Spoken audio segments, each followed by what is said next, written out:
morning. Thank you for being here. My name is Elwin Tilson. You can probably see by all the letters after my name, I've been around a while. I have a background in mammography, quality management, CT, radiography, and I've done a bunch of things here and there.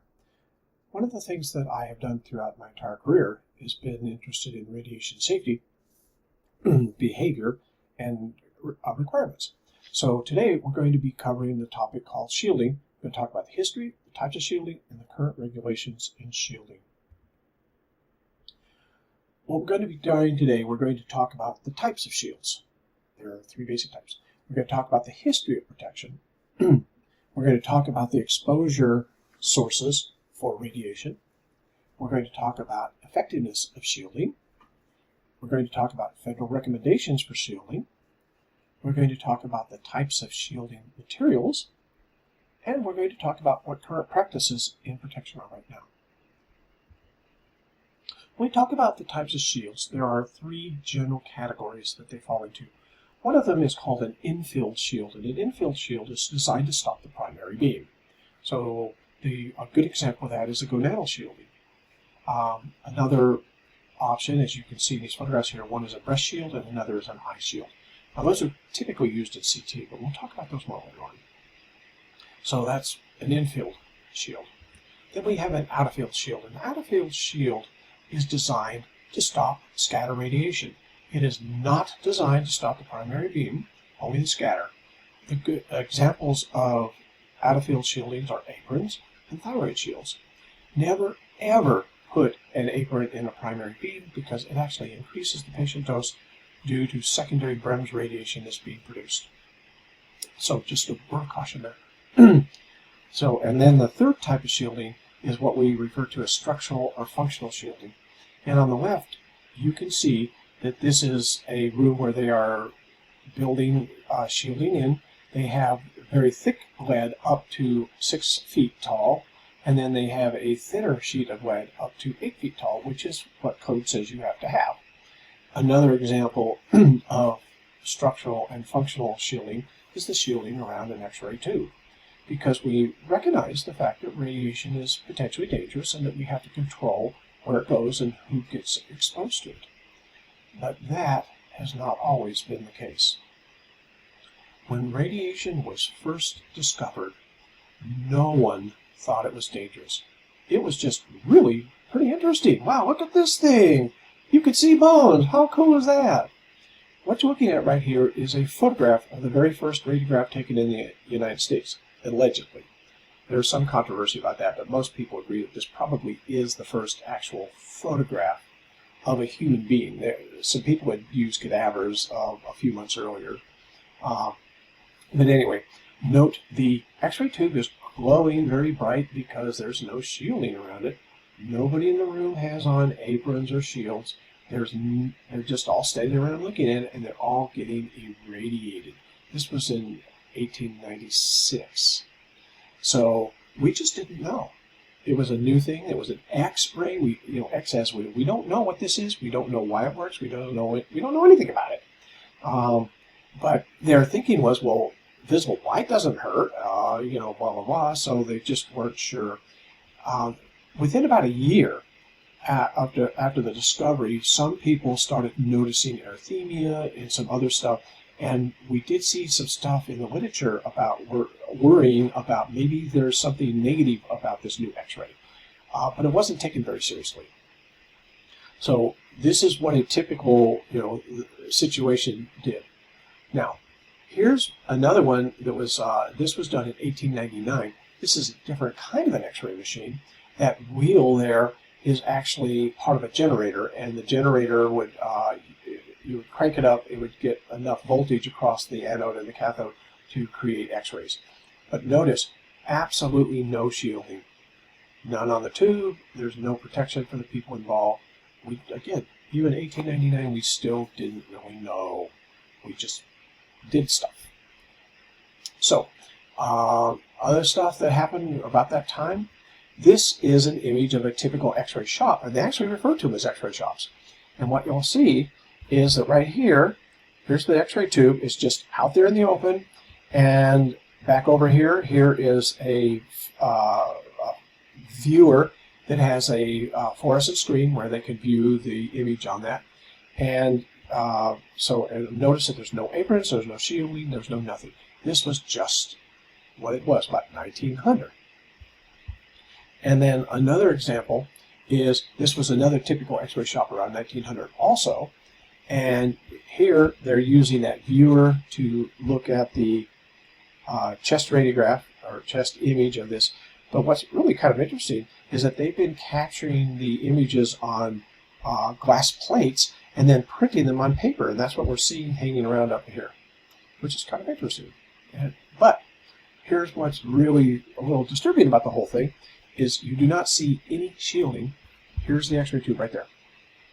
There's no shielding, there's nothing. So everybody in the room is getting exposed to radiation. We did a lot of that kind of stuff. Here's another example of a child who's being treated with radiation therapy in 1900. And again, when you look at it, there's no shielding anywhere. The X-ray tube is just there, and it's open, and it's exposing the child. The radiographer or nurse or whatever this person is right here and the physician have no shielding. There's nothing protecting them whatsoever. So our behavior was quite dangerous. In fact, it was so dangerous that we saw a large number of deaths and injuries associated with it. In the early days, there were so many people that died. There's a research book, a book based on research, that talks about the X-ray victims, and they list 404 individuals that died from working with X-ray between 1895 and 1900. The death rate among people who worked in radiology in those 5 years was 25%. So 1 in 4 people who worked with X-rays in the early days died. Around 1900, we finally said, there's a problem here. We should be protecting ourselves. And so after that, the rate dropped from 25% to 1%. But we have some famous martyrs in that 404. Probably the most famous one, they talk about in a lot of the textbooks and stuff like that, is Clarence Daly, who worked for Thomas Edison. He died in 1904. He was exposed in the late 1800s, early 1900s. His death was so horrifying that Thomas Edison never allowed anybody in his workshop to have work with radiation again, because it was just so awful. The first radiographer to die was Elizabeth Fleshman, who died in 1905. And again, this is only 10 years after the discovery, so she had to have gotten exposed a bunch over that next 10 years. And probably one of the most horrifying ones is a radiologist, Walter Dodd, who died in 1916. But what is so horrifying about him is that he had 50 separate amputations before he died. So they would amputate like index finger to the knuckle, index finger to the next knuckle, and so on and so forth. So he went through 50 amputations before he finally died. They thought it was like gangrene. If you cut it off, maybe it would stop. Didn't work, obviously.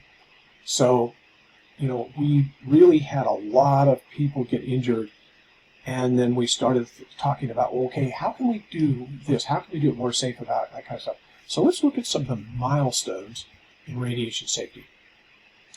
The first professional society guidelines for radiation safety didn't come out until 1915. So we'd known about X-ray for 20 years at that point in time. Why did it take so long for the recommendations?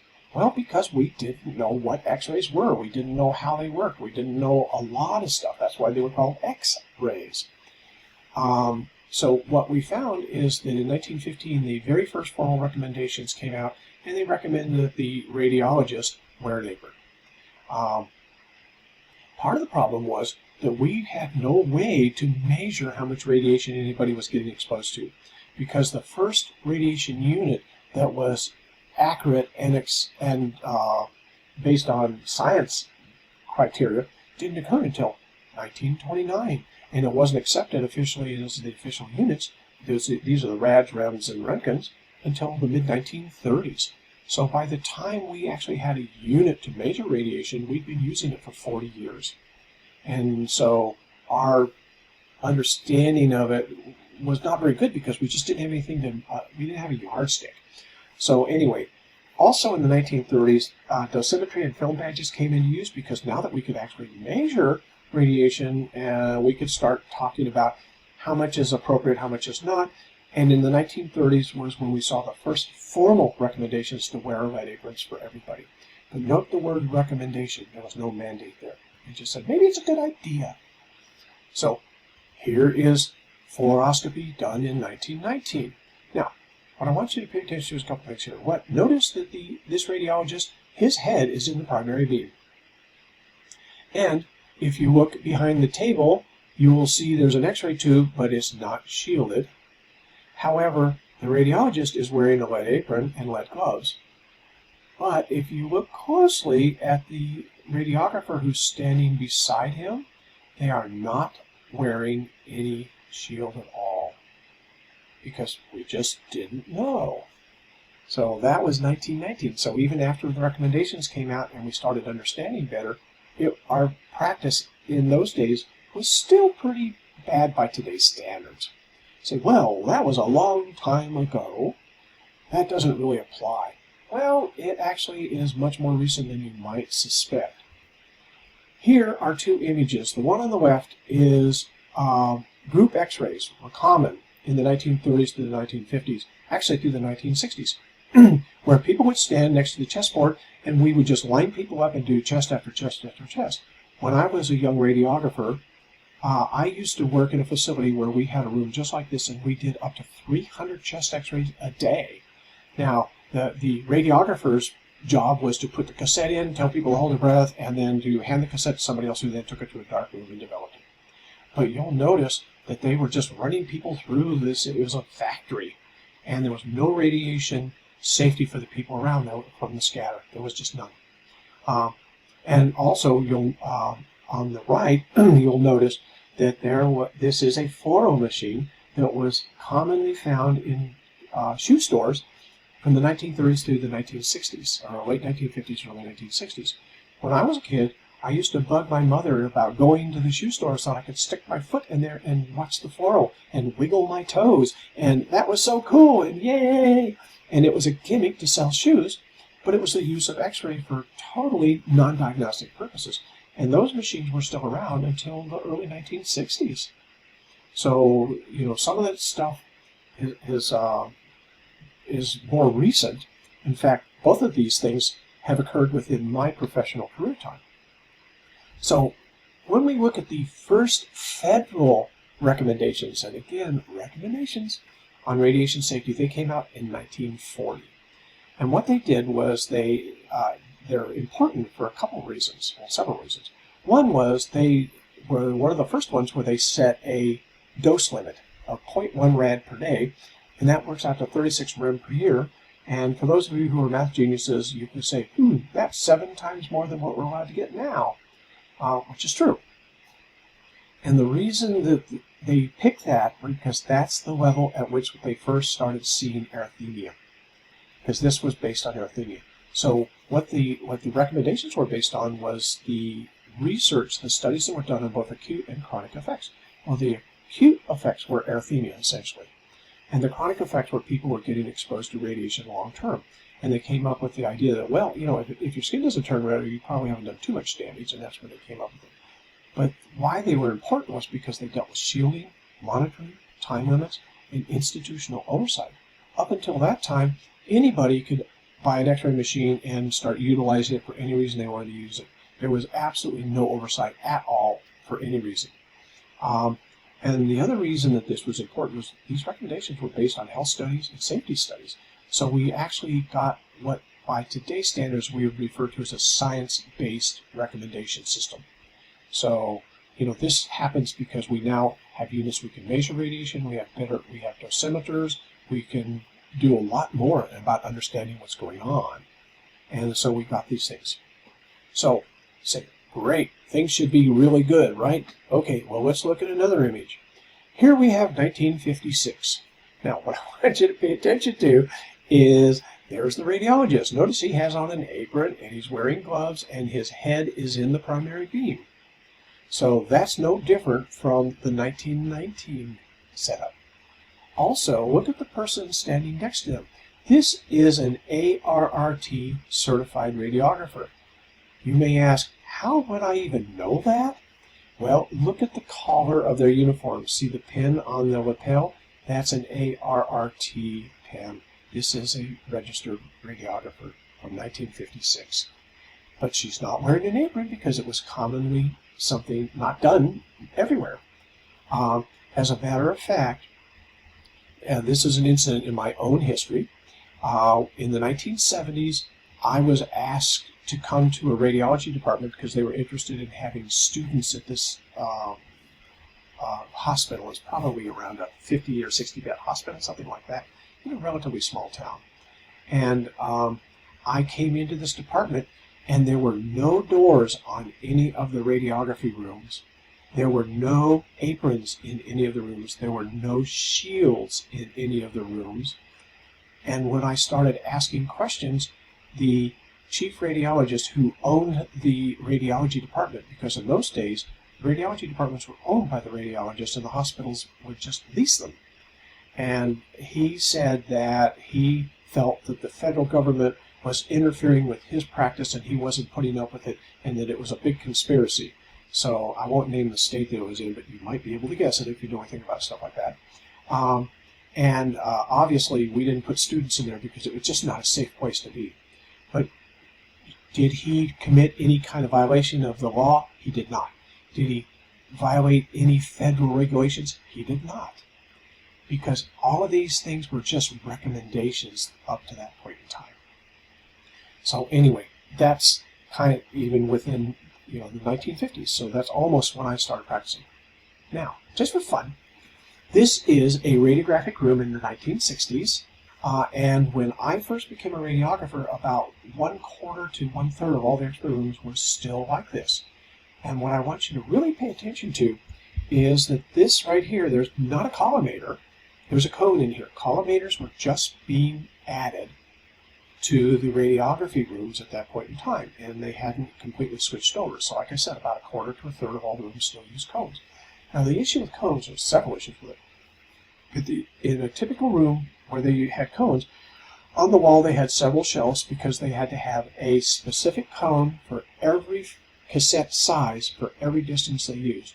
So if it was a simple room and they only had 8 by 10, 10 by 12s, and 11 by 14s, but we actually had more cassettes than that back in the 60s, then you had to have a cone for each one of those sizes for both 40 inches and for 72 inches. So you had a wall full of cones that you were always changing cones in and out depending on your SID and the imaging receptor size.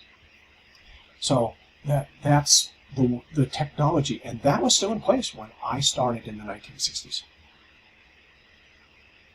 So you might ask the question, well, when did we start really getting mandated to do things? So let's start with the first thing. When did it first become a requirement that a physician order and sign off on an X-ray study? And the answer is surprising. In the early hospital accreditation days in the early 1900s, there were recommendations that physicians should request and sign off on any study that was done. They didn't specify what that meant. It was just like, a physician should write an order and sign it before you do it. And people interpreted that as being, including X-ray, but there was not anything specific. The first requirement that a physician had to order it didn't occur until 1978. Think about that for a second. I had been in practice for almost 10 years by the time a physician signature was required before you could do an X-ray. Up until then, anybody could do X-rays for any reason. And that 1978 regulation also recommended that physicians medically justify the order, but it didn't mandate it. And we're still fighting that war about justifying medical necessity. So anyway, it's been within my career time before we started requiring a physician signature to do an X-ray. It wasn't until 1981 when the Consumer Protection Radiation Health and Safety Act, that's quite a name, came into existence. It was passed by Congress and signed by the President, and what it did was it established federal standards for training, certification, and licensure of individuals. In other words, you had to be an RT to work in radiology, and every state was mandated that they had to set up state licensure and that they had to build in systems to make sure that radiation safety standards were being met. Now, notice that 1981 number is later than the 1970 time I was talking about the hospital where they took all the doors off and got rid of all the aprons. The law also said that it was illegal for non-certified personnel to perform any kind of radiology studies. And it implied that physicians were required to order x-rays, and that the state mandates were mandated to build that into the state licensure. There was one small problem, and the small problem was that there was absolutely no enforcement mechanism in the system at all. In other words, the states could just say, screw you, we don't feel like following that law, and there was absolutely nothing the federal government could do about it, because there was no penalty for breaking the law. By the way, that law is still on the books, and it is still active. So, what did they do? Well, finally, they introduced the Consumer Assurance and Radiation Excellence, or CARE Act, and it was designed to fix the 1981 bill. We tried to amend the 1981 bill several times, and we weren't successful, so they started with a new bill. That bill was introduced into every congressional session between the year 2000 and 2015. It never passed. The problem was that there was so much opposition to the bill by hospitals and by physician medical organizations, and even by, strangely enough, the sonography professional societies were opposed to the bill, that it never managed to pass. So to this day, there's a federal law on the books that nobody pays attention to because there's no enforcement mechanism, and that's the 1981 bill. So let's talk a little bit about some radiation safety scenario. And for this scenario, what I'm going to do is I want to ask a question.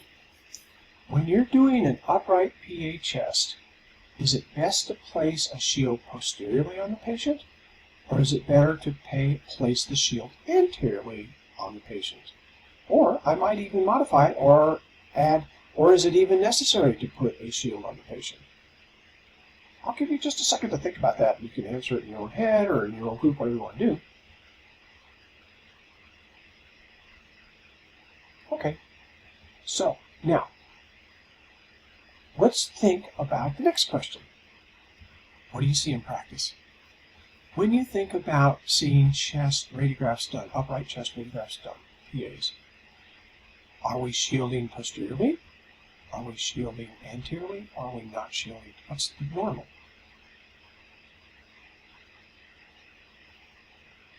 My observation is that I see posterior shielding most of the time. And in almost all the textbooks, is posterior shielding. So, why is that? And is that a good idea? Well, I'll tell you up front, posterior shielding is not a good idea. And I'll explain why. This is what a typical column, we didn't have collimators. This is what a typical cone looks like. We had these spot cones. These were used for doing like L5S1, odontoids, mastoids, stuff like that. And then we have these cones that they're not, they look round, but they're actually oval shaped. And because the IR is rectangular, so we have like, 10 by 8, or we have 11 by 14, and stuff like that.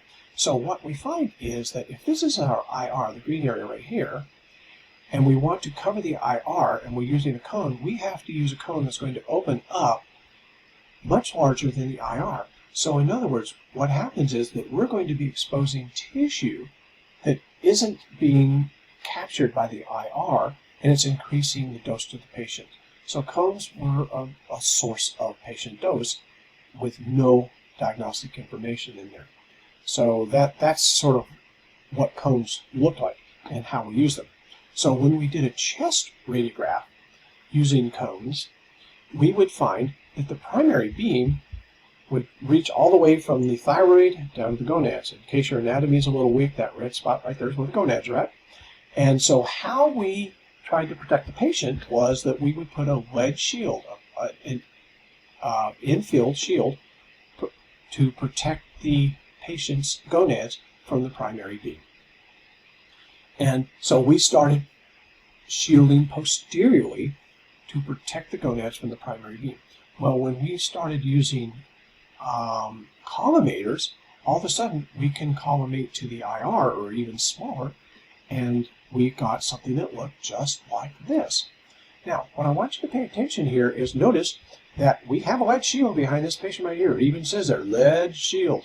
All right, and we've collimated to the IR here. So my question is, how much of the primary beam is hitting that lead shield? And the answer is none. Okay, so then what is it protecting the patient from? Well, from scatter. Well, where's the scatter coming from? It's not coming from the tube, nor is it coming from the air. There's virtually no scatter there. What we find is that when we use a shield posteriorly, it has almost no impact whatsoever. It doesn't stop anything. It's there strictly because we historically have put it there, and it comes under the heading of we've always done it this way, which is a really bad idea to do things based on that criteria. What we do find is if that shield were in front of the patient, it would reduce the dose to the gonads by about 4%, which isn't very much. And the reason it's so low is because what little scatter there is coming from the chestboard and from the wall, and there's a lot of stuff between there and the gonads. So, do we want to see any kind of shielding? Well, maybe, maybe not. It just depends. But what's kind of interesting is that in 1974, the FDA did this study, and it basically concluded that radiographers were idiots, and that they were opening up the new collimators, because remember, these are brand new technology in the 70s, late 60s and early 70s, wide open. And more than once as a young radiographer, I was told, just open the collimator all the way up and you'll never miss anything, which is a really, really bad idea. And so they said radiographers are not protecting patients. So what they ended up doing was mandated positive beam limitation, in other words, automatic collimation, that you couldn't turn off. You had to use it, and it had to be on. The only way you could turn it off was to have a key and access to that kind of stuff. And the reason that was mandated by the federal government was to protect the patient from us. So, I mean, that's how bad some of our practice standards were in the 1970s. So anyway, that's sort of why we now collimate so tightly and stuff like that. So, sorry, I meant to tell you this. That mandate was then removed in the early 1990s because in the late 1980s they did another study, and what they found out was that by then radiographers had all been educated about what collimators were and about scatter and about contrast on images and stuff like that, and they did a much, much better job. In fact, what they found was that almost all radiographers used a radiation field smaller than the IR. They were leaving unexposed areas on the edge of the IR every chance they got, which was actually good practice.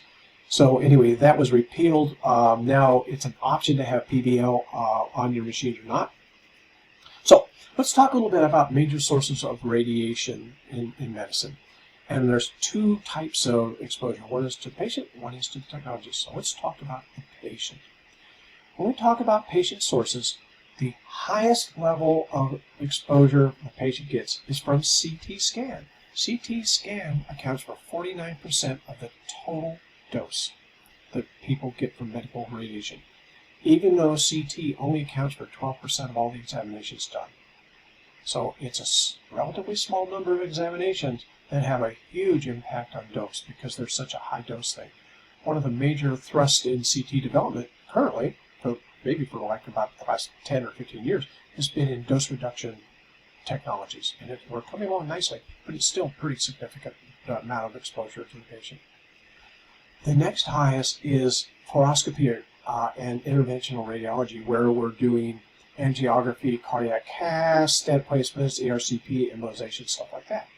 What we find is that fluoroscopic studies account for between 7 and 12% of the patient dose.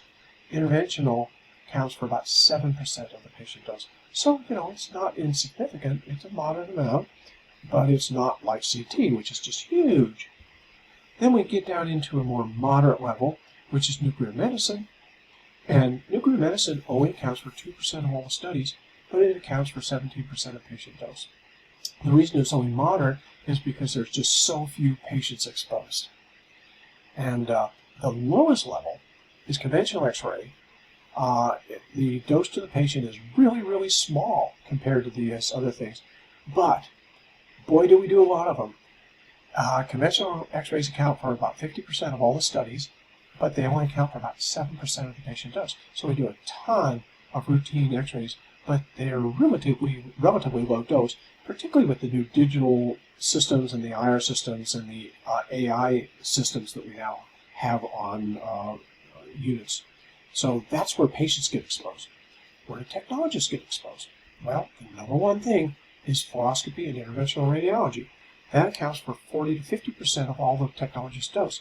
Now, what's kind of interesting is 50% of that dose comes out to 0.025 millisieverts, which is 2% of the allowed annual dose. So if you look at how much radiation we, as technologists, as radiographers, get, even in the highest areas, we're only getting 2% of the annual dose from that. It's quite low. The next area where we see is CT fluoroscopy during intervention and stuff. It accounts for 5 to 10% of technologist dose. Nuclear medicine depends on whether you work in the hot lab and a few other things. That, again, it's like 10 to 20% of the dose. But, again, that's a really small number of people. So even though it's a relatively high dose percentage, for those people, it's really a very small number. Then conventional radiology, it is it's 5 to 15%, but it's minimal if shielding is used. So if you're careful about shielding, you should be getting readings close to zero. Portable is less than 5%. So there is that. So let's look just for a moment about what disciplines, what areas of work. So if we primarily work in, say, portable technology, what does our annual dose look like? It's less than 1 millisievert per year. So, that's very, very low. And if we look at conventional radiographers, it comes between 0.17 and 0.74 millisieverts per year. It depends on how much fluoro you do. If you do a lot of fluoro, you're going to end up with the 0.74. If you don't do fluoro, you can end up with a 0.17. Interventional radiographers, if their average is 0.65 millisieverts per year. But if they scrub in, it is 1.2 millisieverts per year, which is about a quarter of the annual dose. So even if you're scrubbed in and you're really close to the radiation source, you're only getting a quarter of your annual allowed dose. CT technologists, where they don't do CT fluoro, about 0.5 millisieverts. Very little radiation. Not as low as portable, but very low radiation. If you're working in a CT suite and they do CT fluoroscopy, then you're going to have a pretty significant number, 3 millisieverts per year. You're allowed 5, so it's a pretty good dose. I'm sorry, I said 5, they're allowed 50. And if you're a PET CT technologist, then it's also 3 millisieverts per year on average. And then if you're a trauma radiographer, it's 0.2. So it's very low because you almost never do fluoro in trauma. So those are the kinds of doses of people that work in very specific areas. So let's talk about how effective shields are. Okay, when we talk about infield shields, which are designed to stop primary beams, basically they increase the overall dose to the population because of repeat examinations. What the AAPM found was that the overall dose to the population was increasing because of repeat examinations, that we were seeing an unacceptably high number of repeats because gonadal shieldings were in the way, and then we had to go back and expose the patient a second time. So currently the recommendation is that we do not use gonadal shielding for abdomen and pelvis examinations. When we talk about shielding for out-of-field or scatter radiation, it has almost no impact on the patient dose whatsoever. And we primarily use it for psychosocial reasons. In other words, it makes them feel better. So if you're doing a knee x-ray and you throw an apron over their lap, you're not protecting them, you're just making them feel better. If you go to the dentist and they put an apron across your sternum, they're just making you feel better, they're not protecting you. All right, so there's almost no evidence that patients' doses are impacted by out-of-field scatter radiation shielding. Now, if you're a technologist, out-of-field scatter shields like aprons and thyroid shields are very effective. They're essential to protecting us. So you need to be using them, and you need to be using them properly. So let's talk about what are the federal requirements for shielding. Well, the answer is there are none. There are no federal requirements for shielding, except for radiographers and radiologists. We have dose limits, we have minimum lead equivalency for shields, there's a whole bunch of the room has to be shielded, blah, blah, blah. There's a bunch of stuff about what you and I do and what radiologists do, but nothing about protecting the patient, nothing about the population dose. Well, there is a thing on the population, but it's kind of a recommendation. And there are a number of organizations that do research on this, and they are advisory in nature, which means that they are making recommendations, not requirements. And those organizations are typically like the National Council on Radiation Protection. They're the ones that say 50 millisieverts per year is appropriate. Now, what's interesting is in Europe, they're only allowed to get 5 millisieverts per year. But if you think about the numbers we just talked about, almost everybody in the United States would still be well into that number. The AAPM, the American Association of Physicists in Medicine, those are the people that recommended the discontinuation of gonadal shielding. The American College of Radiology, the ARC, the AzSRT, which is our professional organization, has a research area, and they sign off on, and then the Food and Drug Administration, the FDA. Those people all make recommendations about stuff, not requirements. So when we look at requirements, or lack thereof, what we find is that in some states they have older laws that reflect past standards. There was a time when they had these, the federal government had these hard numbers about you have to only do X this, Y this, Z that, stuff like that. And we moved away from that, and we moved away from it because of a philosophical change. And that philosophical change was something called ALARA, as low as reasonably achievable. So what we are finding is if you tell somebody that they can only have 10 of this, they're always going to have 9 or 10. But if you tell them, I want you to have as few of these as possible, they're probably only going to have 2 or 3, because the philosophy is different. So what ALARA has done is it's really dropped doses to the patient and to the technologist, because we're really trying to achieve lower doses as opposed to meeting an arbitrary number. Now what's really interesting is that dose amounts are recorded, and they're mandated that they be recorded in almost all industrialized countries, with the exception of the United States. In the United States, it's only recommendations. Again, we are one of the slowest countries to adopt stuff like that. So anyway, that's beside the point. So when we talk about this recording that, then what we find is that the FDA requires all new CT and fluoro units to have automatic fluoro systems, automatic recording systems, to record radiation doses.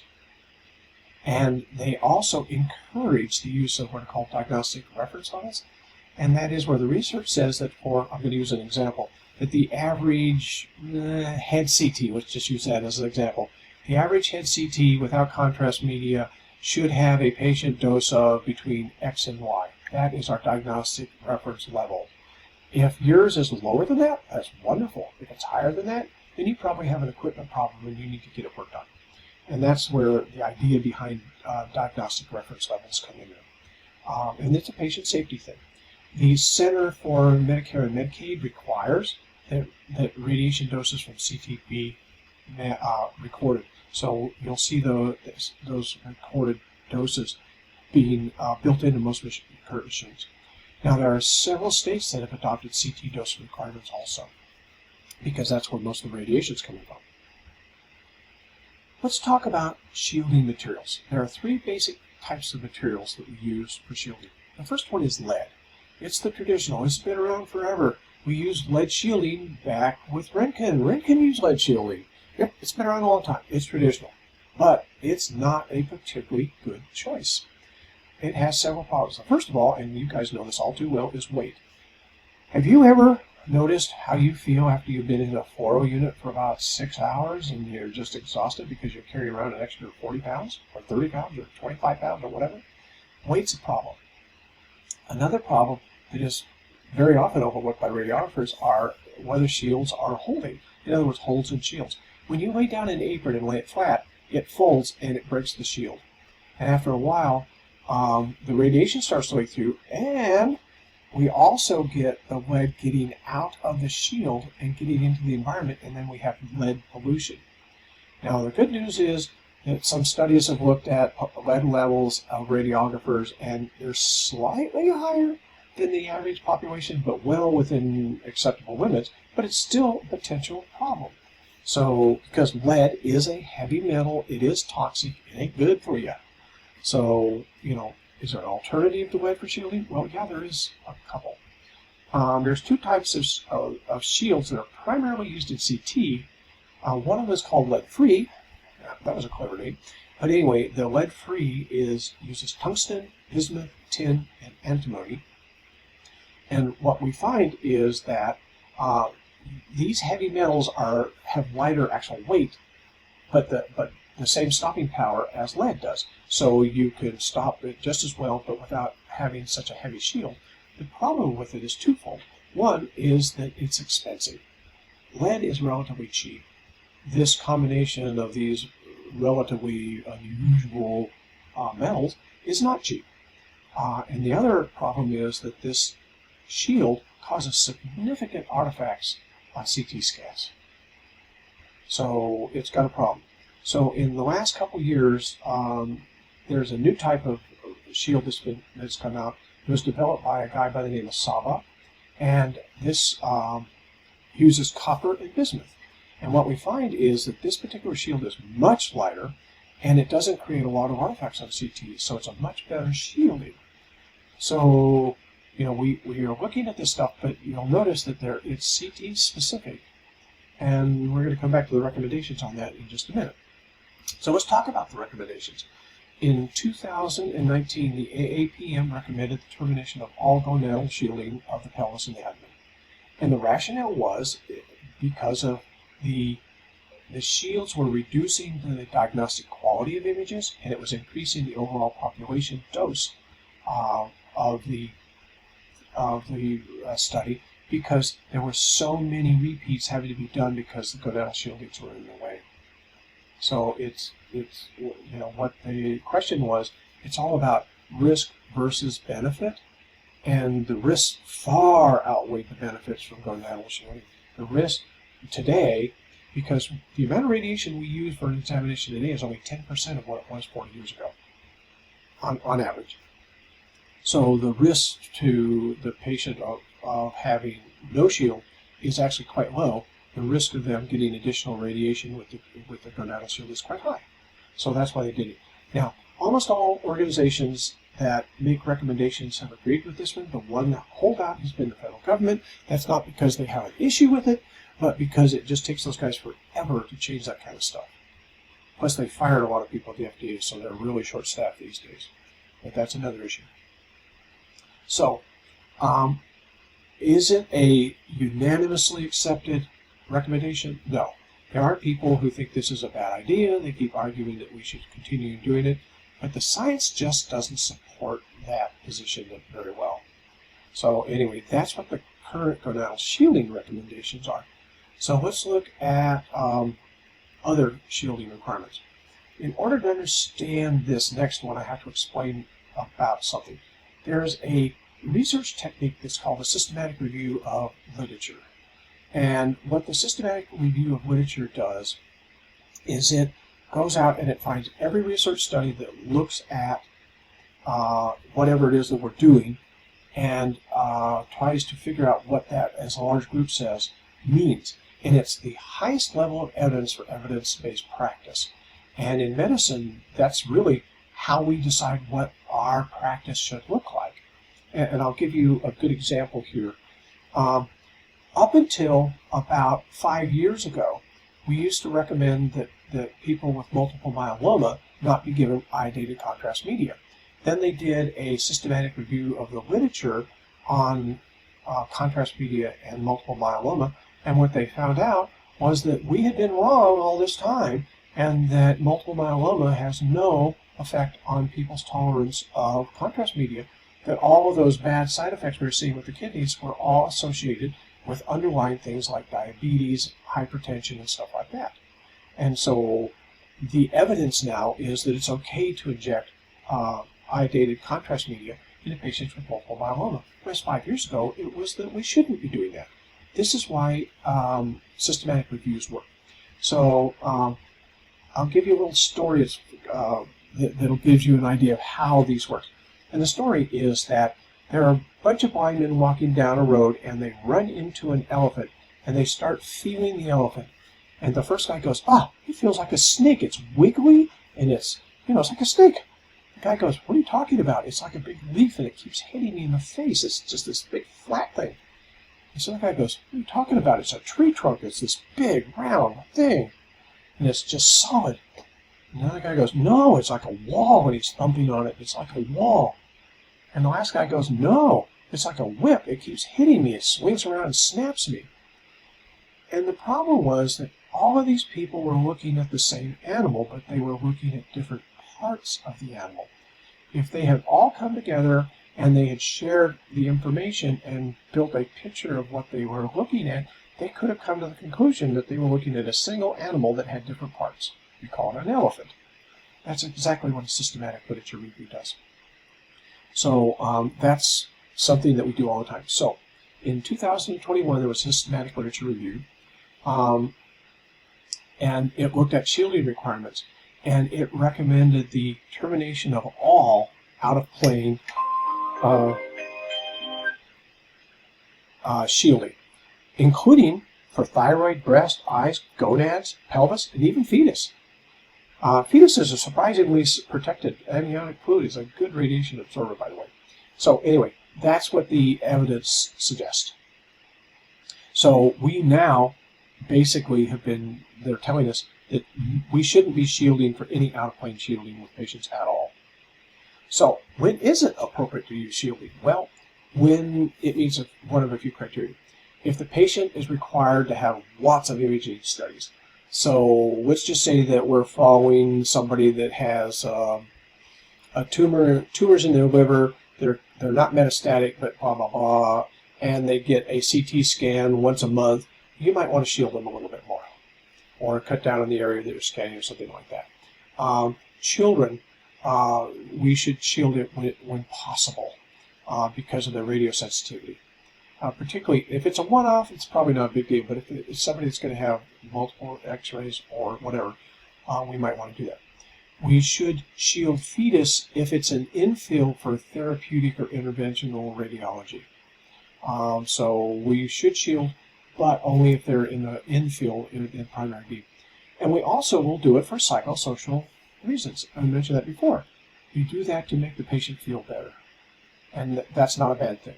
So that's when we actually should be doing shielding. So what does the research show is currently out there in terms of practice? Well, there's a 2023 study that was done with California radiographers, and it showed that 80% of them were still using gonadal shielding on abdomens and pelvises. What we don't know is whether or not this is, if we can say that that's true for the rest of the United States. The evidence suggests that it probably is something like that, but we don't have good numbers to support that. But what they found, and this is the interesting part, they found that the reason that technologists use gonadal shielding was they knew that the recommendation was not to use it, but their institutions had policies that said they had to use it, and the supervisors insisted they followed the policies. So really, this was an institutional issue as opposed to a safety issue. So what we're finding is that many facilities are finally revising their policies and changing that so that you can stop shielding.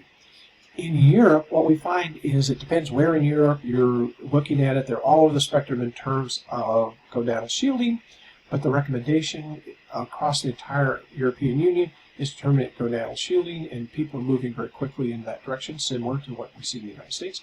In Asia, they're a little bit more behind the curve on that. Gonadal shielding is still very, very common, but they radiation safety people in Asia have started recommending that people stop doing gonadal shielding, and hospitals are in the process of changing their policies and retraining their staff to not use gonadal shielding. We also find that there's a significant amount of research that's being done on infield shielding for the eyes and breast for CT examinations, because the doses are so high and those areas are so radiosensitive relative to the rest of the body. But what the research seems to be indicating right now is that shielding doesn't really particularly give you any benefits. Yeah, we can reduce the dose to the eye, but at what cost? Lower quality images, or scatter, stuff like that. And if you're using an AEC for CT or other things, if you get a shield over a sensor, you're going to get a huge dose increase. In fact, the research shows that you'll see an increase as much as 217% increase of dose if you get a shield over a detector when you're using an AEC.